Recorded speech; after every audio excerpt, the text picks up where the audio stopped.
Welcome to the Thought Decoders channel. Here we teach logic and we show you how to use it. I'm a philosopher. I'm Sean Mixon, the Thought Decoder. And today we got a special show for you. Today we're going to be analyzing one of the greatest living apologists, William Lane Craig's latest work, God and Abstract Objects. In God and Abstract Objects, Dr. Craig looks at the challenge of abstract objects with the existence of God. He believes that the existence of abstract objects challenges or impugns upon God's sovereignty. He is not over anything he did not create. And abstract objects, things like ideas and numbers and propositions and properties and qualities, those things seem to exist necessarily. For example, the number one. One may think that, the number one, what is it? It's just an idea. Well, does that idea come into being? Did human beings create oneness? It seems like the obvious answer is no, because there were at least something that was one prior to any human beings. One acorn on the ground, one planet in this, within 10,000 miles of Earth, there's just one planet, and that's the Earth. Right? So it seems like there was just always this idea of one. So how could anybody create oneness? But Christians believe that God created everything. Not only did he create everything, it was his choice. So he creates it by his will. Dr. Craig thinks that this poses a challenge to theism. And today we're going to look at my own formulation of this challenge that is found in his book. But I formalized it in a logical argument, and we're going to take a look at it. Bam. So, but before we do that, let's take a look at some vocabulary so you guys don't get confused when I'm saying these things. So first, a proposition. Let's just do that. First, a proposition.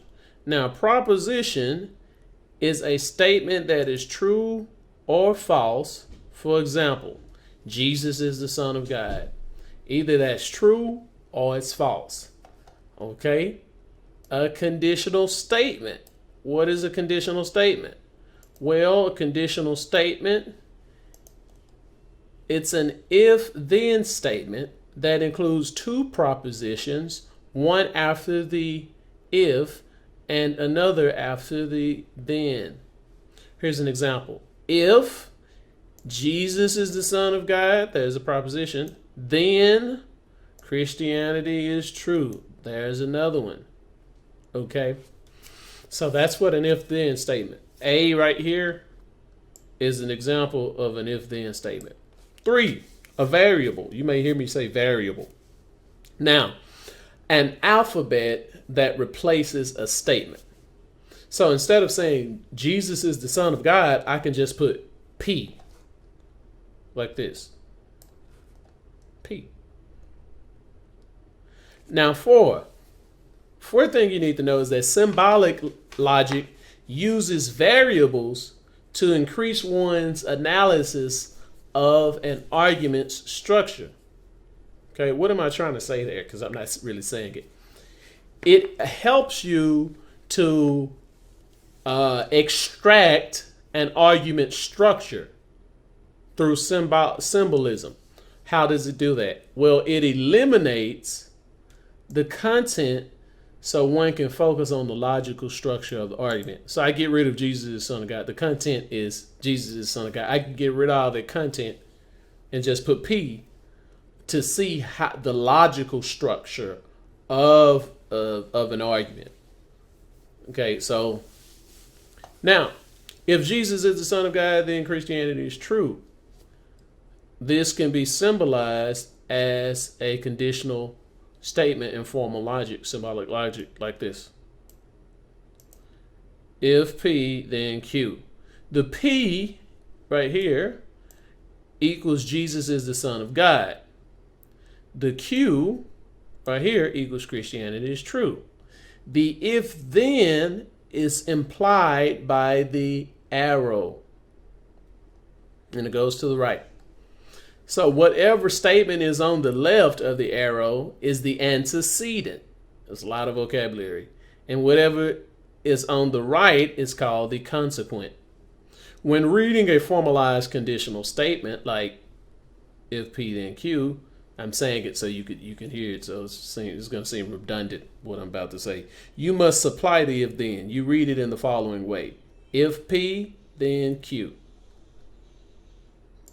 So let's get right into this argumentation.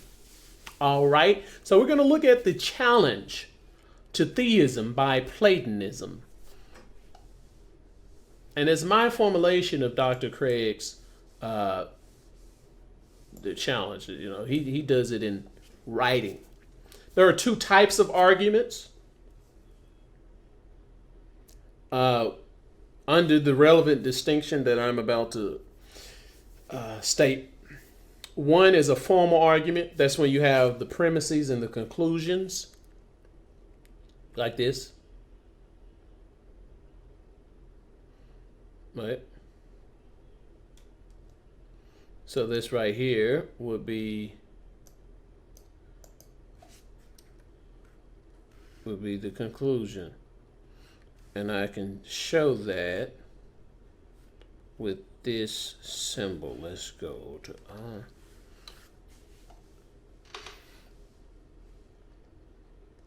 I don't see it. Oh God, I don't see it.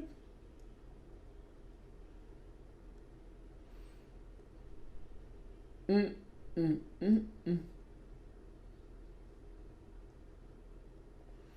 see a bunch of arrows, like literal arrows. Like, what? Let's see if I see some math. Oh, here we are. All right. In logic, they use some of the same symbols. Well, in math, they use some of the same symbols they use in logic. A lot of the logicians were mathematicians.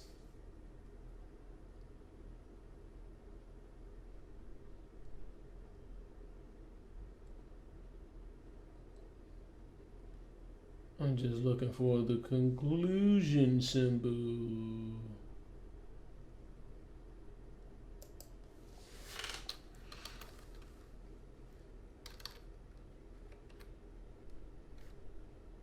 Nothing there. Let me see if I see it a little closer. Oh, there we go. Therefore.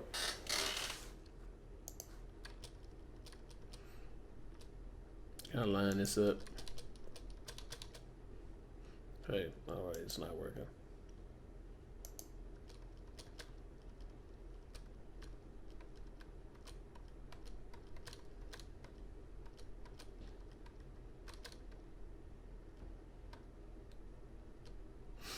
Yeah, that's not working. That'll work.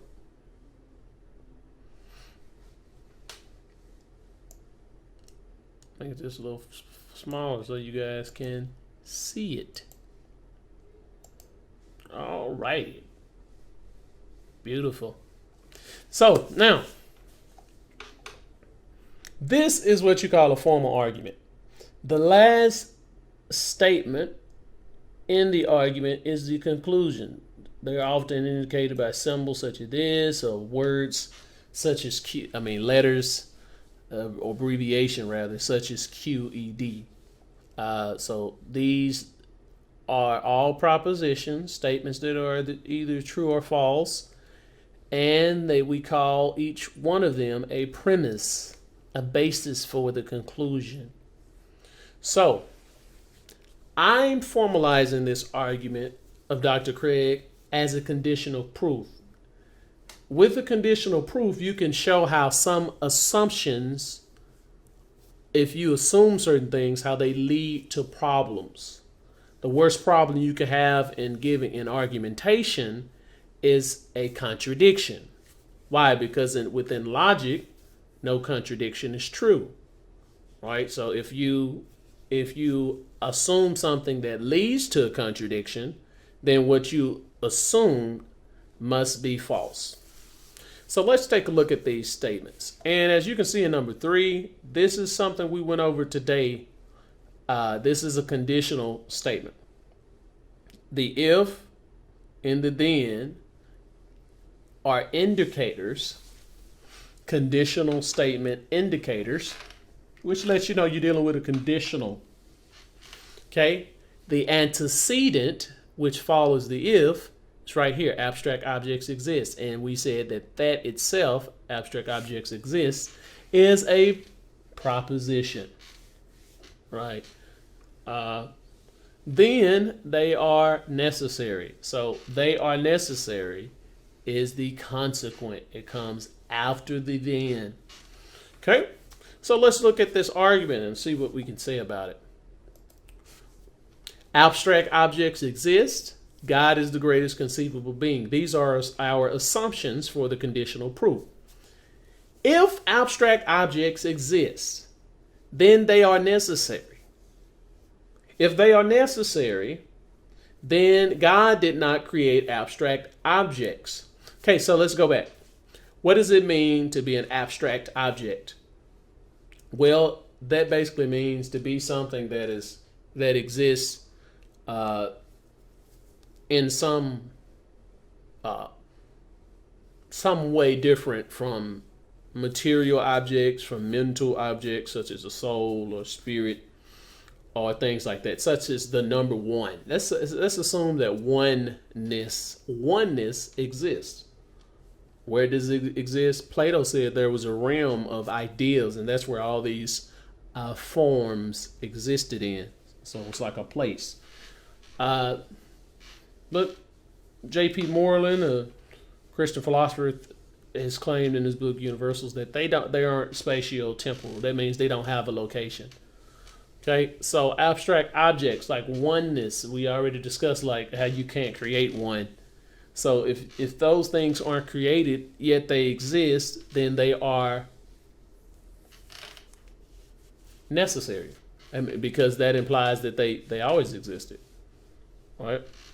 Now within philosophy, there's a specific technical use of the word necessary. It utilizes the idea of possible worlds. Possible worlds are way things could have been. So if the same object exists in every way things could have been, this object would have existed, then that object is necessary. So abstract objects are necessary in that sense. They cannot fail to exist. They exist necessarily. So if abstract objects exist, then they are necessary. That's premise 3. Premise 4, if they are necessary, then God did not create abstract objects. How can you create something that cannot fail to exist? You see the logic? So premise 4. Now, another rule of inference within logic is called hypothetical syllogism. That's what that HS stands for. In logic, when you give a formal argument like this, it is customary to indicate the rule of inference that you use to deduce a premise, if you deduce a premise such as this one, and the lines that you use to deduce it, or the premises. So I use premise 3 and 4 to create hypothetical syllogism. Now, what is hypothetical syllogism? You're getting a lot of content in this video today. So if we have two statements, P and Q, if P then Q, that's a conditional, right? So if P, let P stand for it is raining. Then let Q stand for water is falling from the sky. If we put those two statements together, we have a conditional. If it is raining, then water is falling from the sky, right? So we put those two things together. That's one conditional. Here's the second conditional. If water is falling from the sky, then the ground will get wet. Okay, that's the second conditional. If water is falling from the sky, then the ground will get wet. Now you may say in your head, oh, that's not true, right? But that we're not dealing with what's not true, right? So when you examine an argument, there are two ways of evaluating it. You can look at the truth of the statements of the argument, or you can look at the logic. The logic of an argument is based off the assumption that the premises are true. You want to see if the premises are true, do they lead to the conclusion? Because we know that I can just give you a bunch of true statements, but that doesn't mean that they're connected logically. I can say that today is Saturday, which it is where I am. I can say that Obama was the president, and then I can conclude. Therefore, Brahms has the best ice cream in the world, right? Those, you're like, what? That doesn't follow. That's not logical. Those two things are true, but it doesn't lead to the conclusion. So we're looking at the logic of the argumentation. All righty, let's keep going. So hypothetical syllogism. Once I have two conditional statements that share the same propositions, and that proposition is water is falling from the sky. Both conditional statements share that same proposition. Then I can combine those statements using a rule of inference called hypothetical syllogism. That sounds smart. But you can use the rule of inference called hypothetical syllogism. So let's take a look here. All right, so look at here. I got this conditional statement.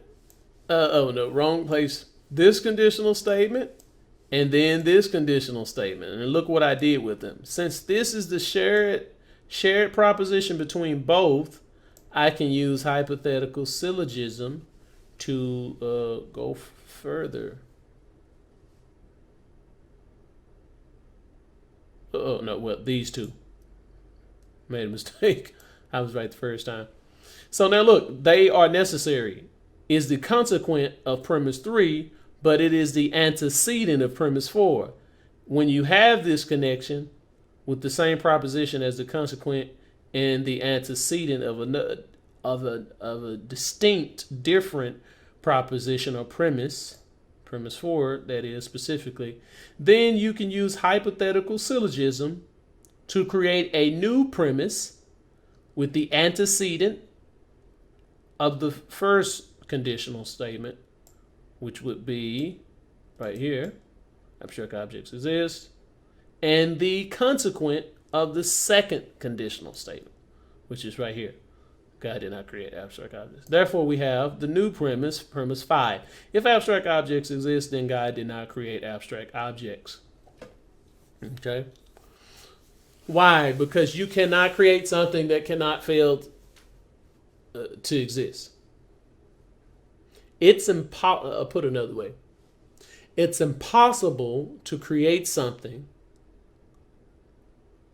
that it's not possible for it to exist. Right? So, and that statement, what I just said,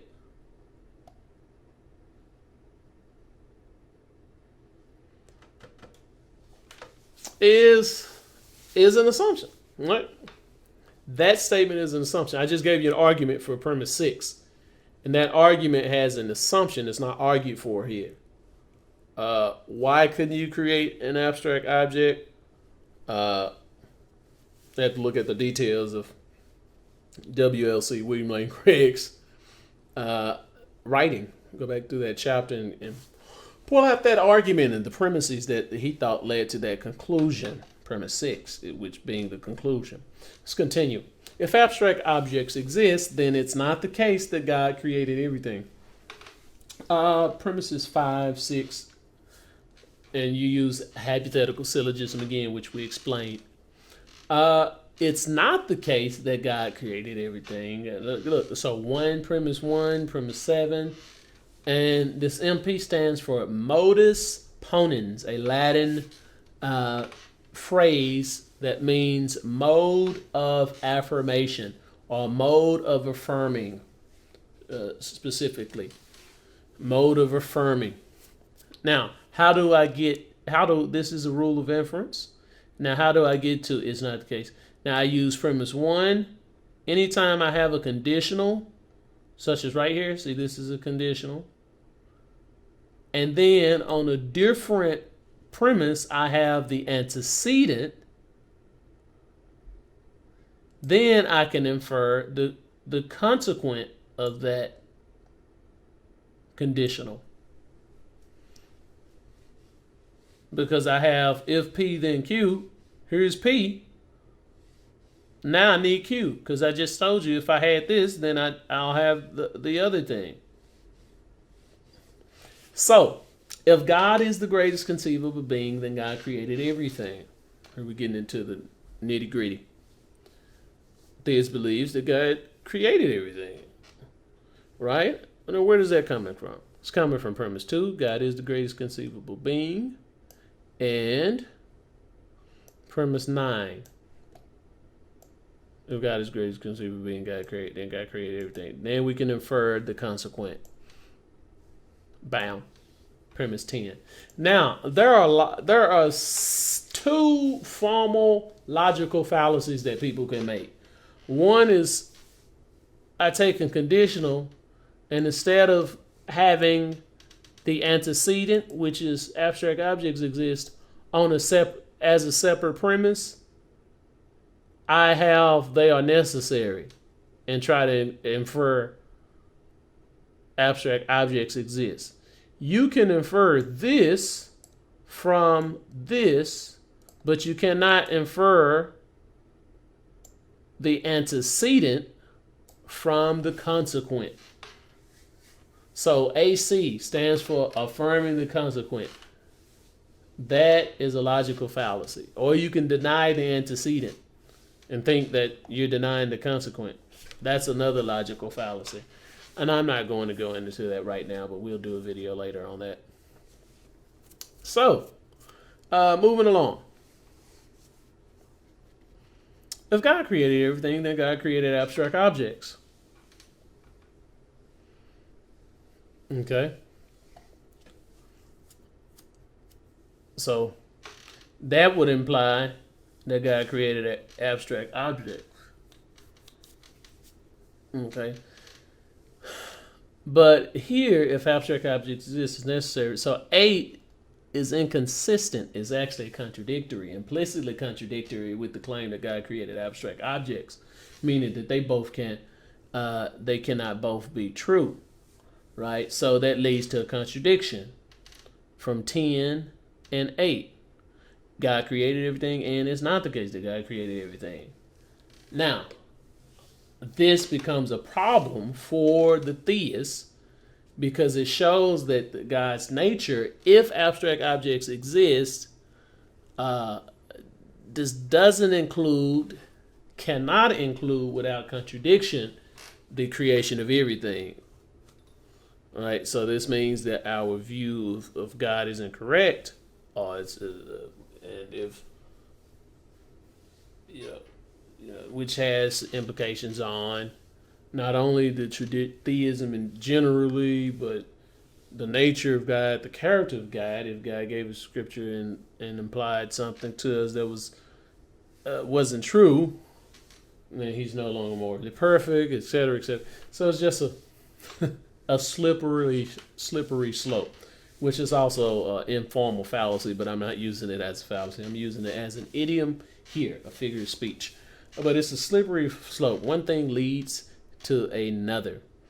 All right. So now, but we don't want to stay with a contradiction because in logic, no contradictions are true. So we deny that 12 is true. And we got 12 from 8 and 10. You can take separate premises and put them together using the rule of inference called conjunction. Conjunction. That's what this means. CONJ. Now, it's false that God created everything, and it's not the case that God created it. That's false because it's a contradiction.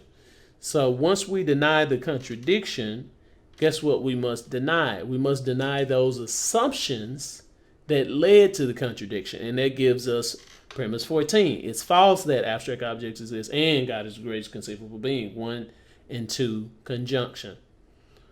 I know one place I put a J at the end, and the other I didn't.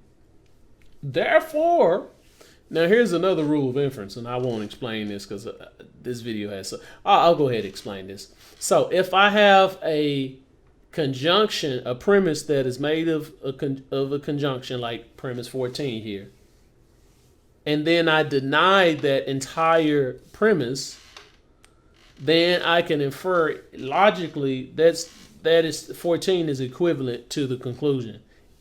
Either it's not the case that abstract objects exist, or it's not the case that God is the greatest conceivable being, which 2 is 2 is necessarily false by just the definition of God. God, by definition, is the greatest conceivable being. So it's not the case that God is the. It's not the case that it's not the case that God is the greatest conceivable being. So that will be false. So it leaves only one choice. It's not the case that abstract objects exist. And that's kind of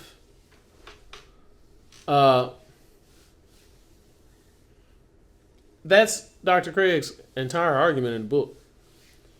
But he doesn't stop there. He seeks to explain what abstract objects, how we can deny them, with a view. The view he proposes is called pretense theory, where sets and propositions and qualities and all those type of things are just made up. We pretend that those things exist. And when we speak, when we use metaphors, etc., we're pretending that things are a certain way, even though it's false that things are that way. So that's his view. Many scholars are going to disagree with him. His view, his to deny universals, it's kind of like people look at you kind of askant, like you're a bit odd, because it seems like these thinking abstractly is so close to human nature that we can't even begin to see what it would mean that things, that certain concepts didn't exist. They seem to exist, like love, right? What is love? On their view, if love is an abstract object, it's abstract. It's an idea, right? And we look at real life, we look at the world, we look at human relationships, and we try to infer that idea has an instance in those people, in those relationships, that we are an example of love. We're not love, but we're in love. And that, what does that mean? It means that we are instances of love, right? But if abstract objects don't exist, then things like love doesn't exist. What exists is maybe an emotions, right? But emotions seem, well, they're not necessary, etc. But anyway, I'm going on a tangent. Things I got to work on. So I'm next. We're going to be taking a look at the traditional theist view or solution to this problem, and looking at William Lane Craig's objections to that traditional view. He pulls no punches. He critiques even Alvin Plantinga, which is his own hero, etc. So he goes into depth. But That's so much for today. Thanks for joining in. I am the Thought Decoder, and remember to think better, better, better, better. Doing my own ending.